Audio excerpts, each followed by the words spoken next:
আমাদের ট্রেডিশনাল। দ্বিতীয় হচ্ছে আমাদের ছুঁড়ে মারার অভ্যাসটা আসছে এই সরস্বতী পূজার অঞ্জলি থেকে। আরো বেশি ভগবানের প্রতি শ্রদ্ধা, প্রেম, যদি ভালোবাসা হয়। মহারাজ কথামৃতের কথা বারবার বলছেন। কথামৃতটা মহেন্দ্রনাথ গুপ্ত, যিনি তার নামটা কথামৃতে প্রকাশ করেননি, গুপ্তভাবে বলছেন মাস্টার, ভক্ত, এভাবে তিনি নিজের নাম প্রকাশ করেননি। তিনি ঘটনাক্রমে শ্রীরামকৃষ্ণের সান্নিধ্যে এসেছেন। তার জীবনটা, পারিবারিক জীবনটা, তিনি শিক্ষিত মানুষ, তখনকার দিনের MA পাস, বিদ্যাসাগর হাই স্কুলের হেডমাস্টার, পার্ট টাইম রিপন কলেজের ইংরাজির অধ্যাপনা করতেন।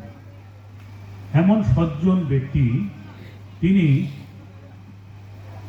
বিবাহ সূত্রে ব্রহ্মানন্দ কেশব সেনের ভগ্নী করতেন। সেই সুবাদে তিনি